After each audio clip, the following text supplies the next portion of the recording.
Buenos dias, Samuel. Thank you for joining us today at Business Spotlight Series. Today, I am excited to introduce Samuel Lind, co-founder and the managing director of IM360. Welcome, Samuel.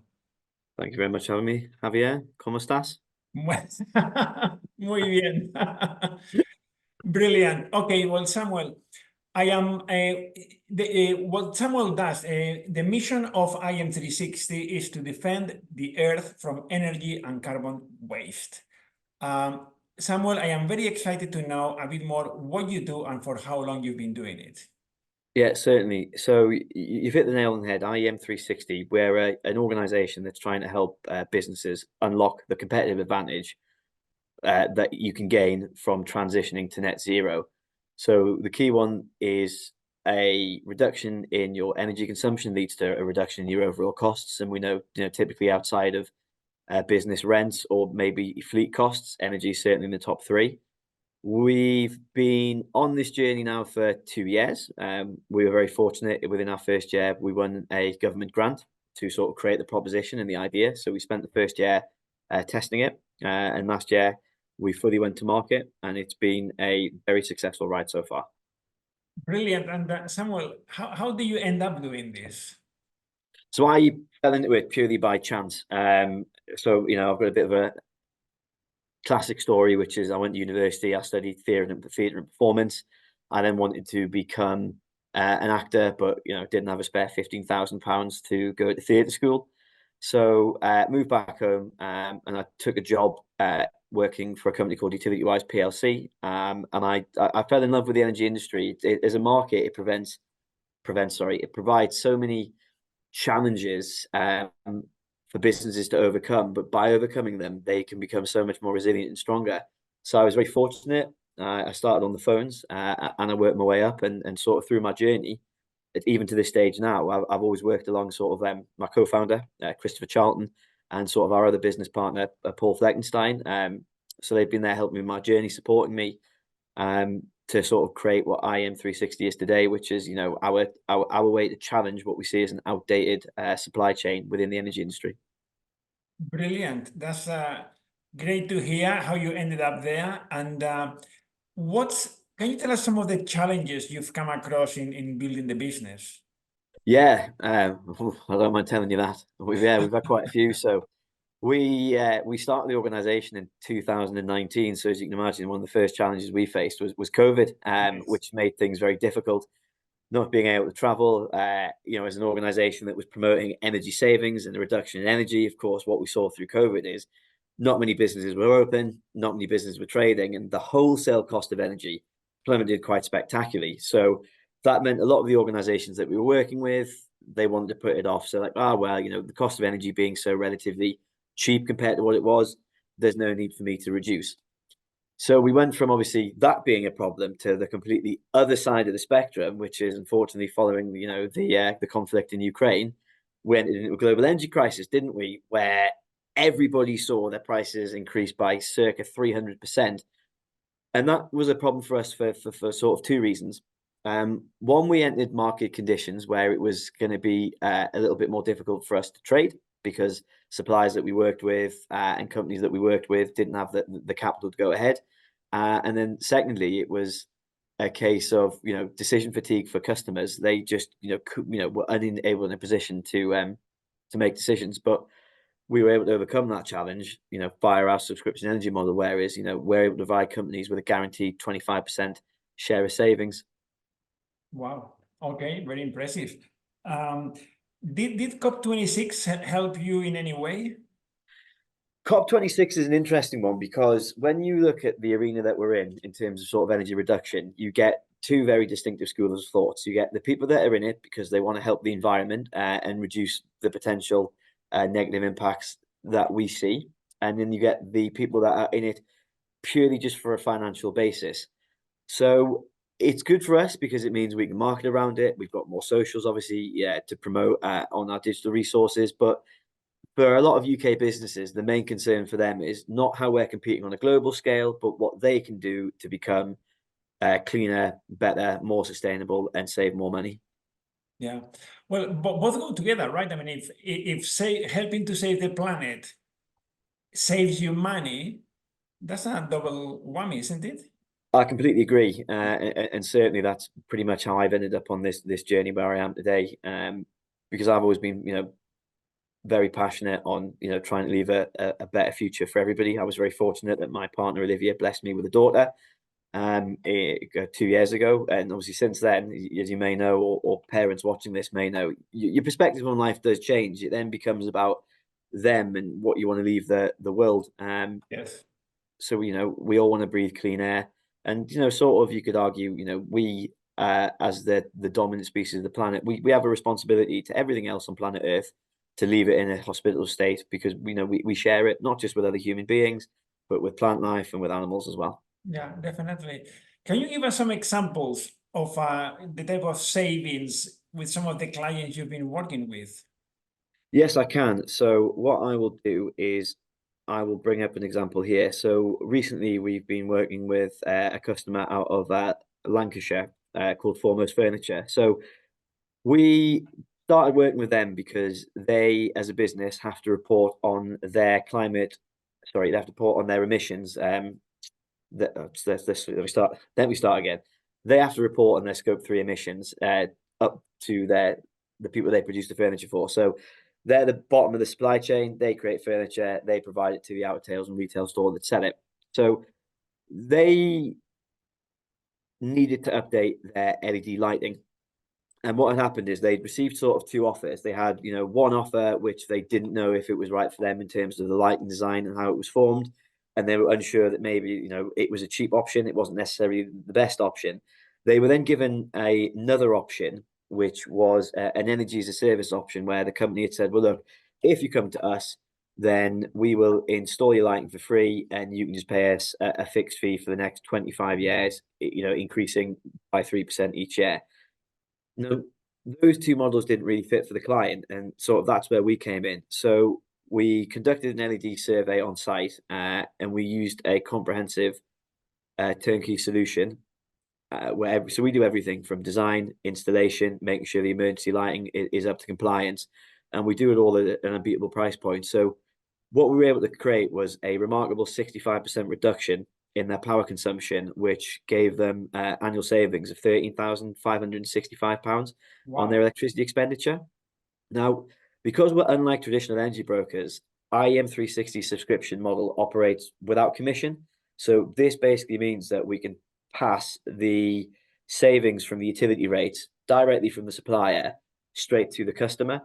So the second saving that came from them is, because we passed the savings on the actual kilowatt hour rating to the customer, we were able to reduce their gas contract by £27,712. So obviously nothing comes for free. We take a percentage of the savings. So we work to a share of savings model. They obviously have to, we have to cover the cost of the technology.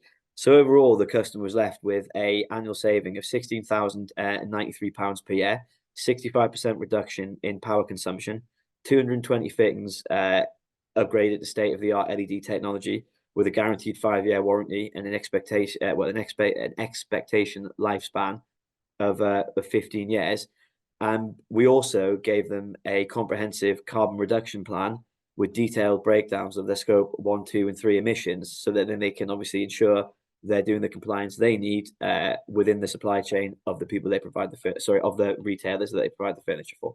Wow, very impressive. What is your outreach? I mean, how do you cover the whole of the UK or the north of England, or what? So we're UK based, and we've got two offices. We're based out of Manchester, Salford Quays, and also Consett in County Durham. So as you can imagine, as most businesses will, we have quite a strong footprint in those two areas.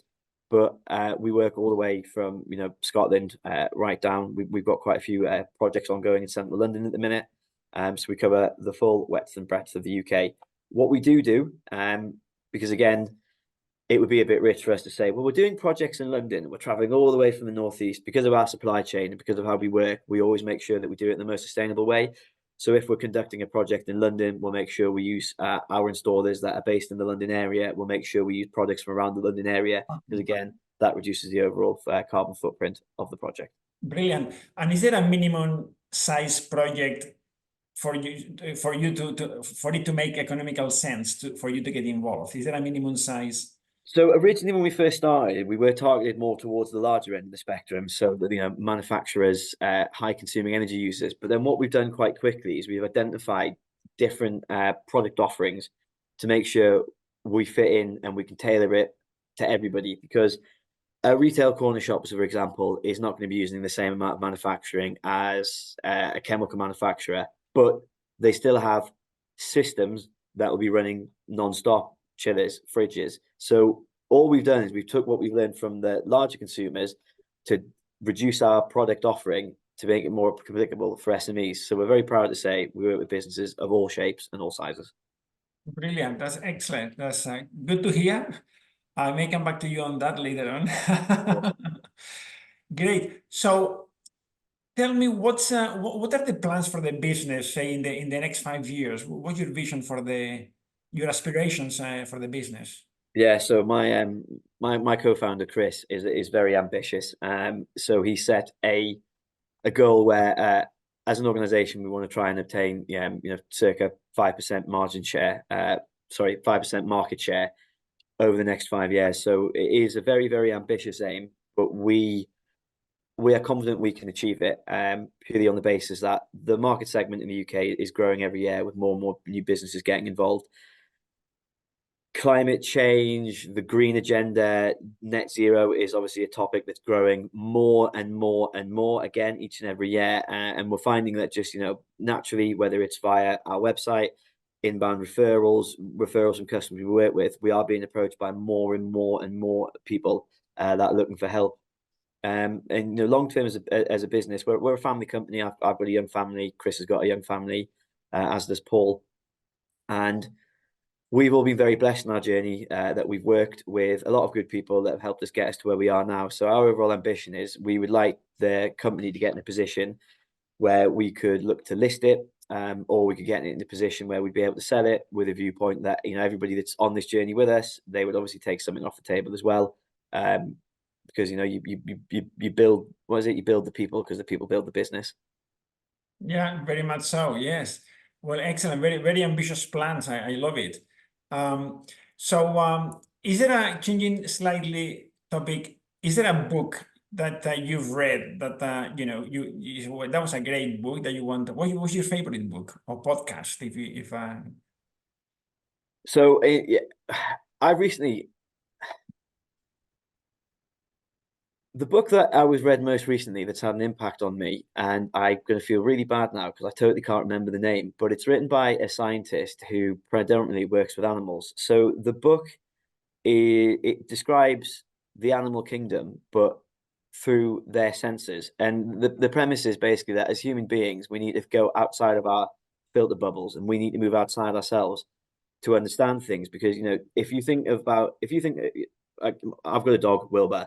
I love him, but Wilbur's personality, Wilbur's attributes that I define him as, all come from a human place. But his world is actually based around his nose. His olfactory bulbs like 15 times the size of mine. So what he gets out of the world is completely different to me.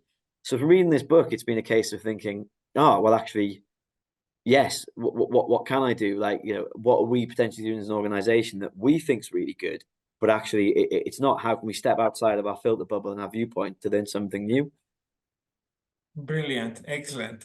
Well, when you remember the name of the book, let me know. Shoot me Yeah, out. I'll have to find it to you. Yeah, I know. I'll begin to know. Yes, brilliant. And you've obviously had a bit of you've been involved in different businesses. Before we were talking before the interview, and sometimes it didn't go well. What would you say to other business owners who are trying to make a success of their business, or people who want to run their own business and they are sitting on the fence at the moment, not sure whether to?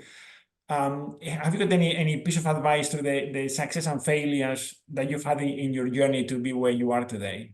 Yes, certainly. So just to confirm, the book's called An Immense World by Ed Okay. Young. Yes, put that in. Well, Anyone that's thinking about starting a business, I would say, and obviously I'm going to say that, absolutely do it. We've all worked at organizations, at jobs, and you all kind of think, I could do that better, or you always try to be the change that you want. Now, one of my favorite sayings is, you know, don't let the perfect get in the way of the good. Nobody starts a business and makes money overnight. And again, sometimes it's very easy to see these other entrepreneurs that are out there or doing it. You hear the Jeff Bezos, the Richard Branson, you know, all these people that is stereotypical, you know, business owners. And it's easy just to see how well they've done. We associate the pounds in the bank account with success, but we don't see the sleepless nights. We don't see the challenges that they face, but you also don't see the people that are standing behind them, building that business for them. And I think people need to remember that, you know, nothing starts off correct, nothing starts off perfect, and the more mistakes you can make, the more failures you can do, the quicker that you'll learn. Yes. And there's no such thing as a perfect business plan. It's about having a structure. So, you know, business is very much like jazz. You should have you've got, you know, the start of the music, you've got the end of the music, but everything in the middle, it's you know, if you know jazz, it's all improvisation. So as long as you know where you are and you're confident of where you want to go, you can make the rest up, and you'll learn and you'll adapt and you'll get better. You'll learn, you'll make a mistake, you'll never do that again. And I think it's important that people remember that and don't let the perfect get in the way of the good. Brilliant. That's a great analogy. In fact, I was coaching a client this morning and he said, I am a terrible CEO. I said, you cannot say that, okay? You can be a better CEO, but you are what you are. What would you say to people who are running a business and they feel, gosh, I'm not cut out for this, you know? What advice would you give them in your experience?